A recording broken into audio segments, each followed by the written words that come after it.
¿Qué tal? ¿Cómo están amigos y amigas de esta comunidad? Durante los últimos días, durante esta semana, escuchamos a una integrante de los colectivos de madres buscadoras, Adelia Quiroa, hablar de la necesidad de un pacto con los criminales, con el narcotráfico, para que pudieran ellas realizar su labor y detener las desapariciones en México. En un principio, el presidente López Obrador estuvo de acuerdo, posteriormente negó esta posibilidad al señalar que no existía otro plan más que el que estaba llevando a cabo.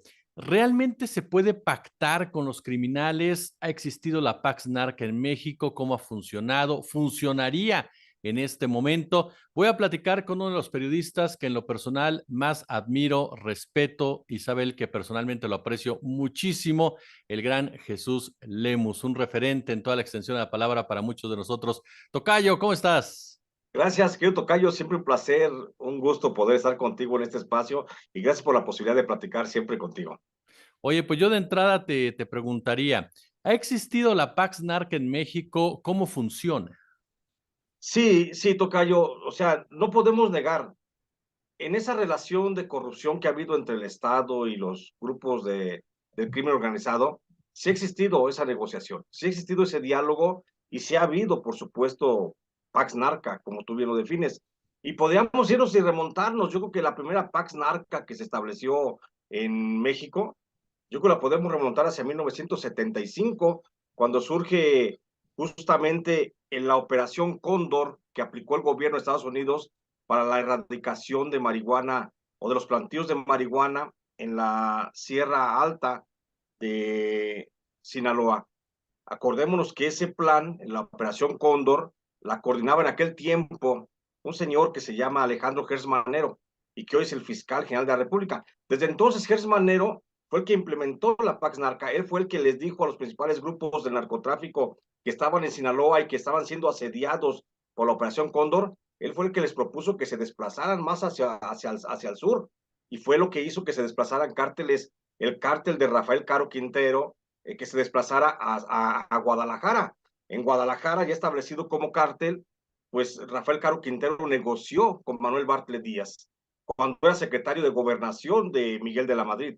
Entonces, no es una novedad, mi querido Tocayo, no es una novedad el que se esté negociando, perdón, el que se piense en la posibilidad de negociar con los grupos de narcotráfico. Veo difícil porque han ocurrido ocasiones distintas en las que el gobierno de Felipe Calderón, el gobierno del propio Enrique Peña Nieto intentaron negociar con grandes grupos del narcotráfico y eso sí ha sido un poco complicado, conciliar tantos intereses de los grupos del narco con la visión del gobierno federal.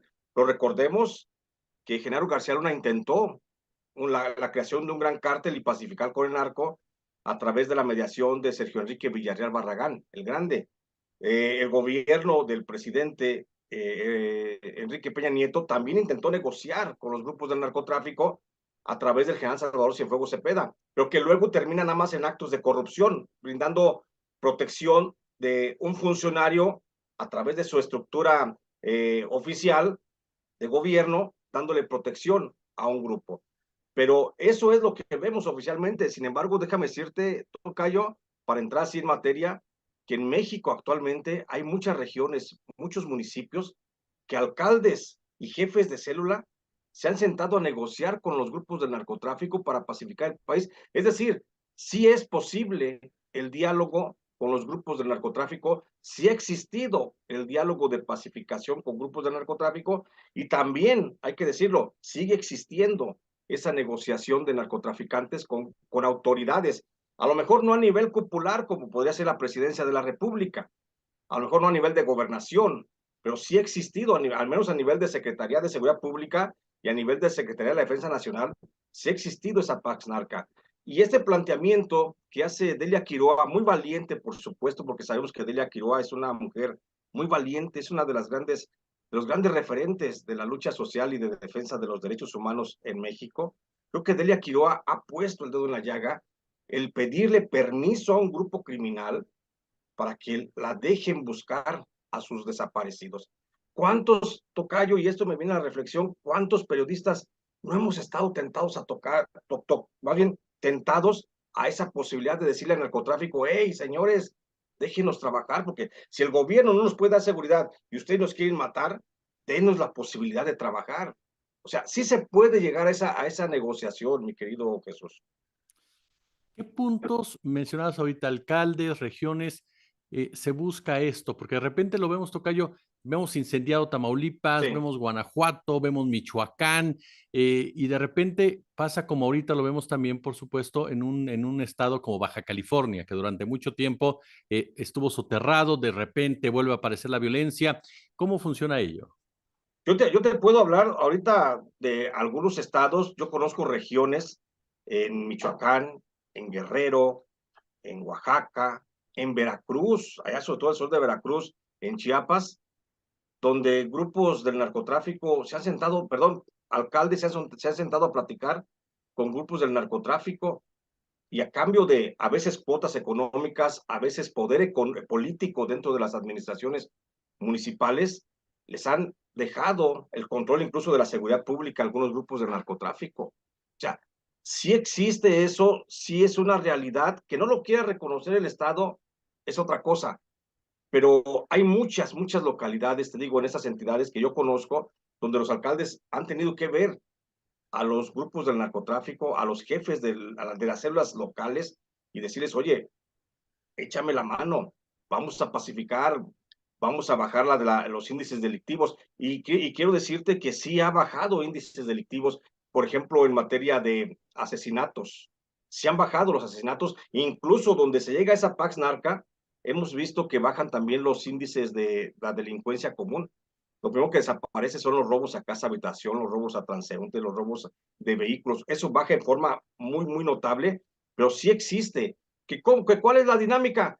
Es bien simple. Casi siempre son acciones unilaterales por parte de los alcaldes o de algunos regidores que se sientan y ven la necesidad de dialogar con los jefes de plaza, de las células criminales que operan en algunas regiones. Incluso, te digo, hay hay evidencia de los encuentros de algunos presidentes municipales con narcotraficantes, justamente para tratar de negociar una paz, que a veces se confunde cuando se sabe de esos encuentros, ¿no? Y no sabemos también hasta qué lado a veces los alcaldes se inclinen, si el acercamiento con los grupos delictivos sea solamente por una cuestión meramente de ayuda social para el control de la seguridad, o sea también a veces para un beneficio económico de ellos mismos. Ahí está muy oscuro eso, porque pues obviamente no hay ninguna norma, no hay ningún protocolo. El gobierno federal siempre ha negado la posibilidad del diálogo con los grupos del narcotráfico, pero se sigue dando, se sigue dando.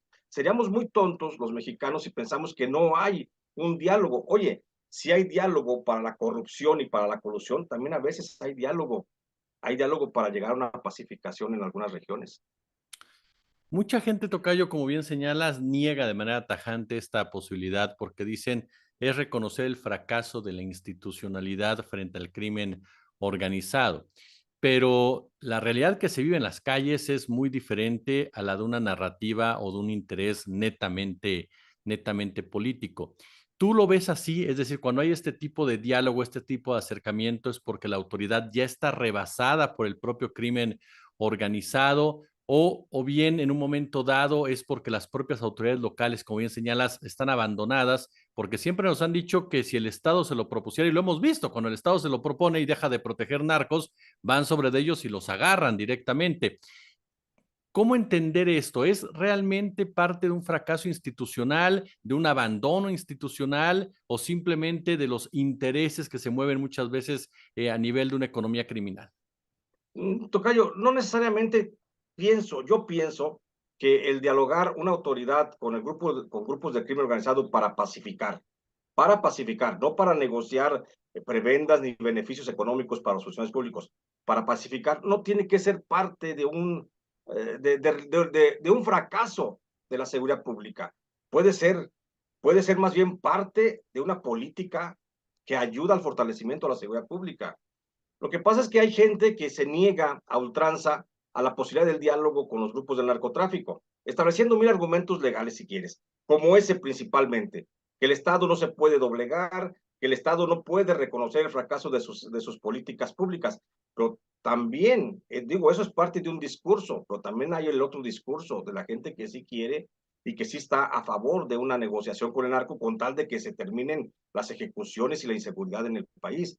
Y eso podría ser también visto como otra parte más del Estado. El Estado tiene la facultad para establecer cualquier tipo de política pública que garantice siempre y cuando la seguridad de los ciudadanos. Entonces, como parte de ello, creo que se debe de tomar el diálogo también con los grupos del narcotráfico para poder pacificar el país. No conceder, por supuesto, pero sí ceder en algún punto en el que se tenga que hablar y que dialogar y decirle, ¿sabes qué? Pues vamos sentándonos en favor de la sociedad.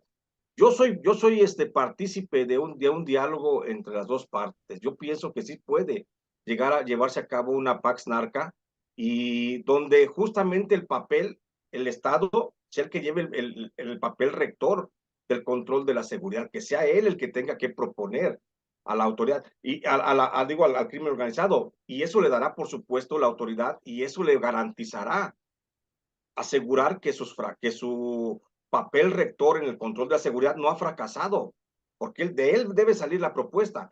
Si la propuesta, bueno, viene del narcotráfico, entonces ya hay muchas formas y muchos dilemas para poder comenzar a entender ese problema. Pero yo lo que pienso es que dialogar con el narco, dialogar con los grupos criminales para alcanzar la paz, que es el estadio superior de una sociedad, yo pienso que es válido y no tiene que verse como un fracaso del Estado. El fracaso del Estado, si lo quisiéramos ver, lo dijo el propio presidente de la República en la conferencia del pasado viernes. Dijo el presidente que los grupos de autodefensa eran la evidencia de un fracaso del Estado en materia de seguridad pública. Y hay que recordar que en México actualmente existen más de 100 grupos de autodefensa en todo el país. Entonces quiere decir que por lo menos en 100 regiones del país es un fracaso la estrategia de seguridad pública.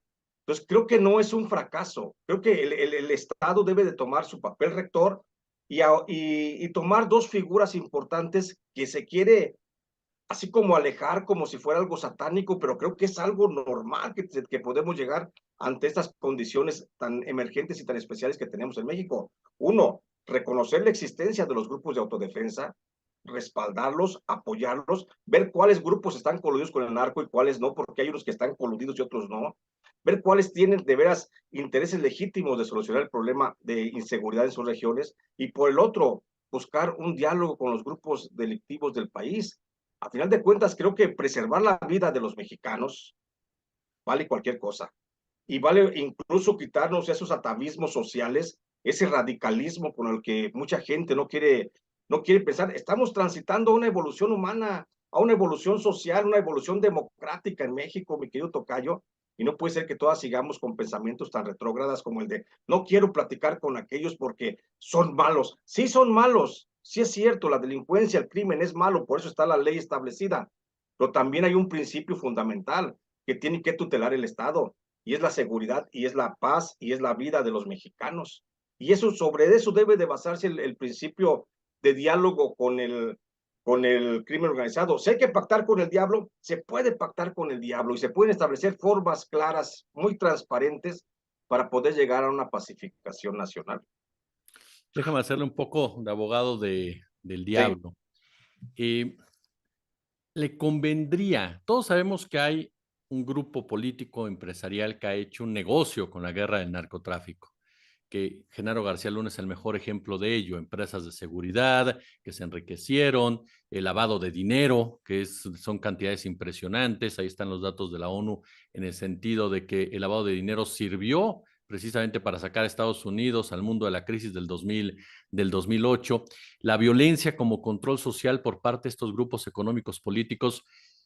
¿Qué tanto estos grupos, con la influencia que tienen, y me atrevería a decir incluso hasta generales o grupos importantes del ejército, les conviene esto? Es decir, que se acerque uno y hable precisamente con los narcos y le diga a los narcos, ¿sabes qué?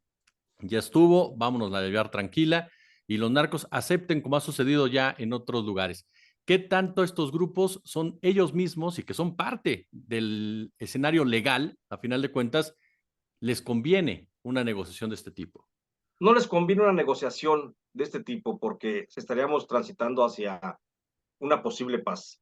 Y no les conviene la paz porque son empresarios o son grupos fácticos, grupos de poderes fácticos que se han enraizado en la economía o se han enraizado en la riqueza a partir de que han hecho de la guerra contra el narco su propio negocio.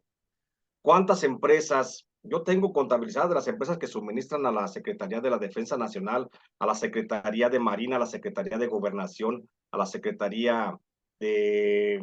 Mmm, me falta una. A la Secretaría de la Defensa Nacional, creo que ya lo dije. Bueno, tengo contabilizadas por lo menos 350 empresas, grandes empresas, que se dedican al suministro de chalecos, de balas, de botas, de uniformes, de pertrechos para la guerra, pues, tocayo. Entonces, ¿qué pasa si hay una paz? ¿Qué pasa si no se continúa con la guerra contra el narco? Tú sabes, y qué bueno que me preguntas esto, y qué bueno que lo sacas a la mesa, perdón, que sacas a la mesa, porque aquí creo que podemos encontrar una razón. ¿Te acuerdas que el presidente López Obrador dijo que iba a devolver al ejército a los cuarteles y que no iba a haber más militarización? Y sin embargo, hemos visto en este sexenio presencia del ejército, porque es un grupo de militares conexos con algunas empresas que suministran pertrechos para la guerra, que se siguen beneficiando. Y si no hay patrullas militares en la calle supuestamente combatiendo el narcotráfico, pues no hay gasto de llantas, no hay gasto de combustible, no hay gasto de uniformes, no hay gasto de balas, no hay gasto de pertrechos, pues en pocas palabras. Y todo eso es un beneficio económico. Los primeros interesados en continuar con la guerra, pues son esos grupos, son esos militares, son esos funcionarios públicos que están ligados con empresas que suministran para la guerra, y ellos son los últimos que dirían, vamos a pacificar el país. Ellos no quieren que se pacifique el país porque ellos están sacando utilidades económicas. Lo hemos dicho, mi querido tocayo, en otras ocasiones aquí en este mismo espacio, que mientras tú y yo vemos una patrulla de militares rondando las calles y brindando seguridad a la población, ellos, los señores de la guerra, los que están allá, los que se benefician económicamente, ellos ven 25 uniformes desgastándose, ellos ven 25 cascos que se van a ocupar, ellos ven 25 chalecos, ellos ven tantos pares de llantas, tantos pares de calzado, tantos cargadores, tantas balas. Ellos ven con el signo de los pesos esta guerra. Por eso ellos son los primeros en sacar este discurso, el de no podemos negociar con el narco. Sí podemos.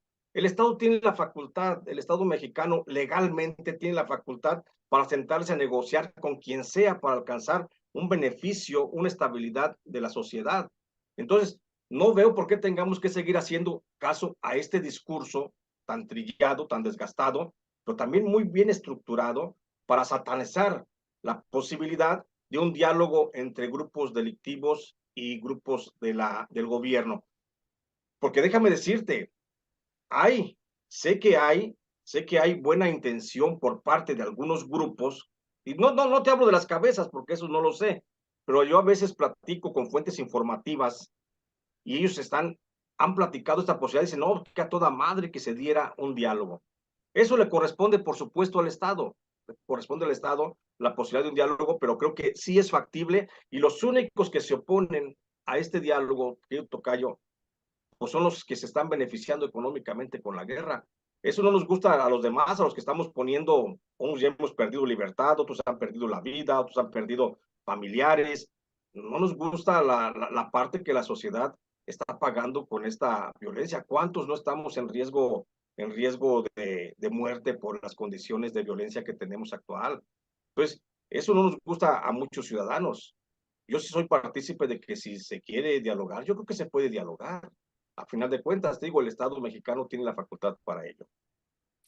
Mi querido y admirado Jesús Lemus, de verdad, tocayo, siempre, siempre es un gusto escucharte, aprender de ti, de tus análisis, de tus investigaciones y un honor, como siempre, platicar contigo.